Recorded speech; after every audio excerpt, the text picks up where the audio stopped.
everyone, welcome to Star Player 1. I'm Knight. And I'm Shirayuki. And we're continuing on with Code Realize. Last time we left off, we heard a strange noise. Now we're going to investigate. Nope. Circle. Now we're going to investigate. Sissy? A little louder. I nervously approached the door. Do you want to go outside? I quietly opened the door. Oh! Sissy quickly pushes through the gap and disappears into the darkness of the house. The hall is unlit. The moonlight comes in through the window, casting shadows. The silence of the night somehow reminds me of the mansion I used to live in.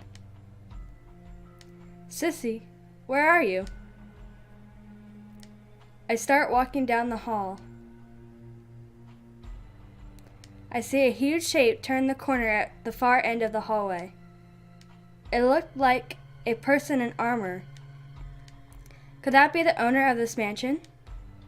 Lupin did say that he was something of an Eccentric character. I quickened my pace to approach the corner and introduce myself. But... Huh? I turn the corner, but the huge shape is nowhere to be seen. Was I just seeing things? I look around and notice an open door. In the row along the wall. Perhaps he went in there. I quietly approach, then enter. It's a huge room. It's furnished like the room I'm staying in. Could someone be staying here as well? There are so many books. Bookcases line the walls packed with countless books. In a way, they remind me of Father's bookshelves, and I quickly feel a connection with this room. I look around, scanning the room, but there is no one here. More importantly, Sissy isn't here either. Where could he have gone? I turned back to the door, thinking that I should continue looking elsewhere when... Good evening, beautiful lady. What are you doing up so late at night? I suddenly hear a voice from behind me.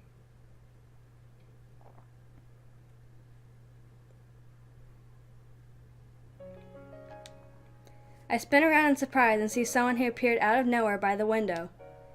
A calm... Andronogatus? Seeming figure. The moonlight gives his skin a bluish glow and gleams off his eyes. With the city lights sparkling outside behind him, he looks very beautiful. Who are you, and how did you... Oh, did I startle you? I apologize. I do seem to go unnoticed at times. You must be the new tenant. Lupin has told me all about you. My name is Saint Germain. I am honored by the title of the Count in France. However, for the moment I have the whimsical position as master of this estate. I warmly welcome you, Miss Shirayuki. He smiles warmly. So this is the owner of this mansion. You need not address me as Count, though. Just call me Saint Germain. That's kind of a weird title. Did you say you were from France? He seems to find this question funny. Yes, quite. That is where I am currently from. Currently from? What is that supposed to mean? It's a pleasure to meet you, Miss Shirayuki. Your arrival has been tugging at the threads of fate for a long time. What? I'm sorry, I don't understand. I'm terribly sorry to have confused you. In any case, I welcome you to my home. Let us enjoy our time together. He smiles. Perhaps it's the moonlight or the lights from the city. I don't know why, but even though his smile seems welcoming and friendly, I feel a bottomless coldness. It's almost like looking at a smile on a painting, not on a real person. By the way, Miss Shirayuki, were you looking for something? What is the matter? I was looking for Sissy. Sissy? Ah, the little cute dog. Lupin did tell me that the animals seem to have warmed up to you. Are you going to be taking care of him? I like to try to do what I can. I see. I'm sure Impei will be quite jealous. Yes, quite. But that is, Sissy's whereabouts are unfortunately a mystery to me as well. I see. Maybe that shadow I saw has something to do with it. You saw a shadow. I saw something in the hallway earlier. It looked like someone in armor. Armor? I have no tenants in my mansion like that. And if one were to dress that way, I would think it would make a lot of noise. I haven't seen anyone like that. I suppose I was simply seeing things. We can't be too cautious. I'm gonna look around for a bit. Thank you for informing me of this. As Saint Germain turns to leave, I speak up. Thank you for allowing me to stay here. I hope we get along. Saint Germain turns back to me. It is my pleasure. I'm sure we'll be experiencing many things together from this point on. We'll have a busy day tomorrow. Try to get some rest tonight. I wish you a peaceful sleep and good dreams. Even after Saint Germain leaves, I stay in the room watching the city lights through the window. Maybe the air of mystery that he left behind is affecting me. When I return to the bedroom, Sissy is on the bed, breathing softly in his sleep. You came back. I sigh and lay down on the bed. Fatigue begins to set in, and I feel sleep beginning to overtake me. As I'm drifting away, I look at the moon floating outside the window. What will tomorrow bring? It will likely be filled with things that I can't possibly imagine right now. I look back on everything that happened today, and I feel my world rapidly expanding. My sleep is comfortable and deep.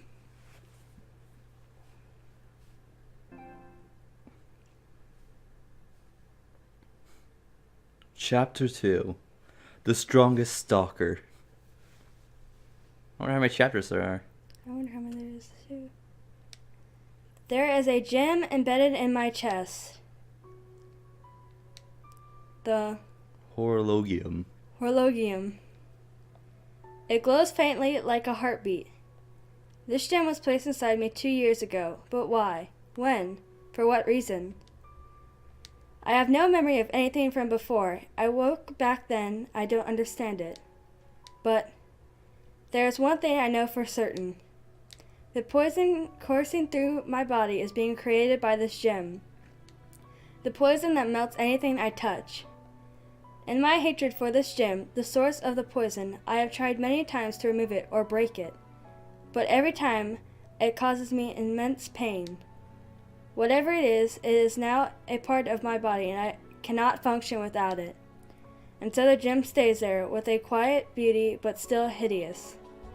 Above all, I can't help but see it glow as proof that I am a monster. Alright, shall we begin? At Victor's prompting, I gently touch a piece of metal placed on the desk. The poison from my body begins to eat away at the metal, causing it to smoke. We had already repeated this experiment several times with different objects. This too. Very interesting. On the first morning after arriving in Saint Germain's mansion, Victor said that he wanted to examine me before breakfast. Victor and I are in his room. Lupin is there too. They are trying to examine my poison. Are you learning anything from this, Victor? Yes. This metal is called titanium. The alchemists of the Royal Society have refined it to a highly purified state. It's an amazing metal, stronger than steel, and as resistant to corrosion as gold. But even so... Can you explain that more simply? What he's trying to say is there's nothing your poison can't melt, am I right? Yes. From my examinations, it seems that the horologium in your chest is the origin of a powerful acidic substance. It likely has to do with the fact that the horologium is a pure crystal containing a vast amount of energy. What I'm wondering is if she has like a disease and was like gonna die, and her dad put it in on her body so that would kill it. Maybe. Because they were saying whenever she tried to break it, it'd bring immense pain. I began with a simple test. The poison is present in your blood and in your skin. The silver line is your hair is safe to touch for some reason. Victor's smile is somewhat grim, since some of his equipment was destroyed in the tests while trying to examine me. Can the poison be contained? That has yet to be determined, but don't be sad, Shirayuki. We don't have a cure yet, but we do have clues. Clues? If it is capable of melting titanium, it would seem that the poison is impossible to contain. However, your clothes are able to contain them. Victor stops and smiles. And yet your clothes haven't melted. I was ahead of that. Only after he points it out do I realize it. He's right. My clothing is able to contain the poison. That's why I've had to wear these clothes all this time. Did you have several outfits like this in the mansion where you were living? I nod. The material doesn't seem to be anything that special. That means the fabric must have been soaked in some neutralizing agent that counteracts the poison in your skin. I see, Victor. I'd like to ask you for a favor then. If you can figure out how it works, would you be able to make her new clothing? Why do I need new clothes? You stand out too much right now. We need to be cautious as possible. Besides, those don't look very comfortable. Well, I can't say for sure, but I don't think that it's impossible to make her new clothing for her. Shirayuki, there's one thing that the poison is incapable of melting. What's that? Your own body. You can touch yourself without harm, right? If you couldn't, you wouldn't even be alive. When you put it that way, you're right. Your body creates the poison, but it must create some kind of antibody that prevents you from melting yourself. This is only conjecture, but the agent in your clothing is likely based on the antibody. That leads me to believe that analyzing your blood will lead to an insight on how the anti-poison mechanism works. It's probably going to take a lot of work to unravel this mystery, but it's alright. We'll make it happen. We're counting on you, Victor. Thank you. I'm sorry to cause so much trouble. It's no trouble. There's no need to apologize or say thanks. These are my terms for staying here in the mansion. There is one more thing that I'd like to ask you. What is it? I'll do anything I can to help. I'd like a pillowcase that doesn't melt. Oh, was there a problem last night? If I turn and put my face on the pillow, the bed might melt. I have to constantly stay on my back. I'm so nervous it's hard to sleep. Huh. I'll see what I can see why that would be tough. Alright. It might take some time, but you can leave it to me. Sorry to keep adding things, but can you do something about eating utensils? She shouldn't have to use something different. Lupin? None of that bothers me, but his consideration for my feelings makes me happy. He's like the perfect gentleman. Yeah. I see. Well, once we have the anti-poison fluid, we'll use that as a varnish. And right, I'll look into that as well. Thank you, Victor. Victor smiles and nods in response. By the way, Victor starts to say something, then falls silent in thought. What is it, Victor? no, it's nothing. Victor smiles weakly. He is clearly biting back something that he has to say. That's what I assume is happening. I'm curious about it, but the topic of conversation changes to something else. I never did find out what he was about to say just then. Lord, bless this meal which we are about to receive. Please forgive us at this meal is consumed. Please forgive us as this meal is consumed for us sinners' bodies and mine, and my speech. All right, everyone, let's eat. At Saint Germain's prayer, we began breakfast. Lupin, Impey, Victor, Saint Germain, Sissy, and me. A 5-person, 1-dog meal. I stare at the scene, slightly shocked. What's the matter? Not hungry? This is Impey's special breakfast. It's super tasty. Just as Impey says, our meal is a special sandwich he prepared himself. Impey thought this up in consideration of my state until Victor was able to create special eating utensils for me. Oh, I was a bit surprised to see both you and Lupin praying along with Saint Germain Impey. Oh, you think we don't seem that type? It's not that. They're just doing it to play along with me. They say they don't want to disturb my prayers. We're pretty much freeloading, right? So hey, when in Rome, right? Right. Lupin nods in agreement with what Impey said, a rare sight. Impey and I are hardly religious, but we have no business interfering with customs and beliefs of other people. I see. This is unexpected. I thought Lupin and Impey were being very free-spirited with how they lived. But at the same time, they're considerate of other people's ways of life. By the way, what are you gonna do? I heard everyone's individual plans last night, but... do you have a concrete plan on how to achieve your goals? If so, I'd like to help. Our goals? Lupin wants to stop the terrorists. I think Impey is serious about the moon. Victor is in hiding from the government. Saint Germain is... Saint Germain, why are you allowing us to stay here? I don't have any money. I'm hardly short on funds. I have only one reason for accepting you all here. And that's because it simply amuses me. It does? Quite. Back when I was beginning the bore of society, I encountered Lupin and Impey, who needed a place to stay while here in London. I saw them and had a gut feeling that they would lead me to something fun and interesting. Yeah, that was when we were at the bar, trying to figure out how to smuggle ourselves into the central government. This man suddenly comes to our table and says, perhaps I may be of assistance.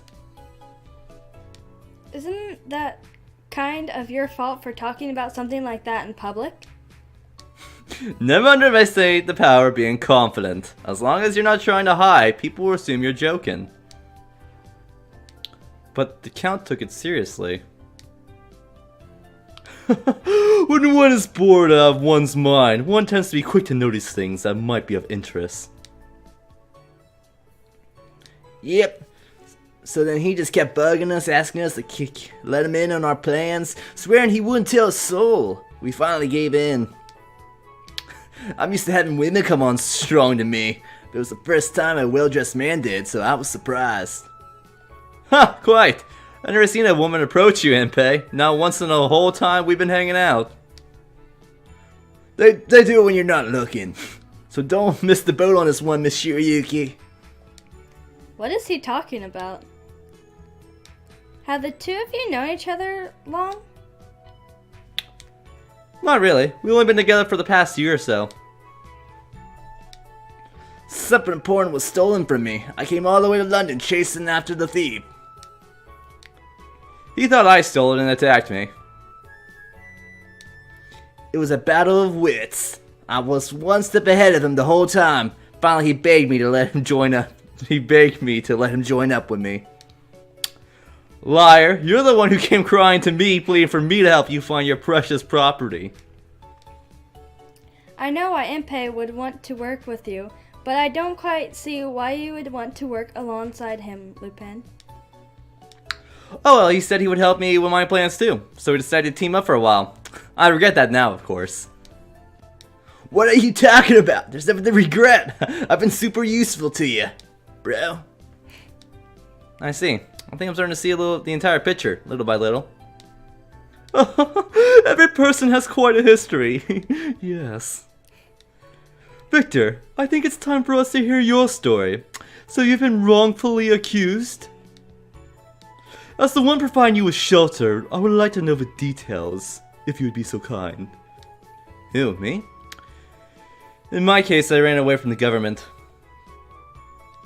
Isaac's research had this impact on even the world of alchemy. Due to his achievements, Britain's advanced not only in the scientific fields, but in the study of alchemy as well. And having learned and cultivated so much as the head of the Royal Alchemists, what I know should never leave Britain. The government fears that my knowledge will be leaked to other nations. That's why they're trying to capture me. I see, very interesting, but I don't quite understand why you felt the need to flee. As the leader of a major government institution, you likely led a life of comfort and had access to the best research facilities. I can't speak about that, I'm sorry. Everyone has one or two secrets that they never wish to divulge. I'm fine with that. Though Victor's refused to speak darken the mood, Lupin easily lightens it. Now that we know each other a little better, let's talk about the future. Shirayuki, you wish to meet Isaac, and my objective is to stop Isaac's plan. To accomplish either of those, we'll need to find Isaac's whereabouts. With that in mind, I think our best bet is to look for clues pointing to Isaac here in London. What do y'all think? No objections here. I agree with so many people here in London. This is probably the best place to look for anything. I have nothing against it either. I agree that I would help you with whatever you do. I'll do my best I can to assist you. I'd like to do all that I can as well to support you. Please, don't hesitate to come to me for help. It's all set then. Obviously, we're going to have to do this while avoiding Twilight, who are after this young lady. I nod in reply. If I am caught, it will create an opportunity for a global terrorist attack. I don't want to be involved in such a thing. Twilight? A special government task force? That's something that doesn't come up in conversation just every day. That's who we're up against. I hate to say it, but the odds are that we're going to have to be bringing some trouble around here. Don't worry about it. When I accepted you into my home, I have accepted that you may cause some trouble as well. A daughter searching for her missing father and a covert government force searching for her? It's so mysterious. Though the reasons why may be different, I feel that you and I are similar in situations, Shirayuki. So, moving on to today's plans, the first thing I want to do is take you to see a doctor, Shirayuki. You do? Do you remember when I said that London has a great many doctors? I'll make sure you'll see an exceptional one. That is a good idea, but there are people after her, and it would seem that Twilight is already aware that she is here in London with us. They are no fools. There's a chance that they may have already alerted any doctors that you would wish to see her. That would, yeah. And we'll have to stop it there, unfortunately. I like Saint Germain. I like him. Yeah. He's a little aristocratic. He's just there because he's bored. Yeah. And now we're getting a game plan set. So, if you like what you're seeing, like, comment, subscribe down below. And as always, we'll see you guys on the next Star Player 1 episode. Bye. Bye!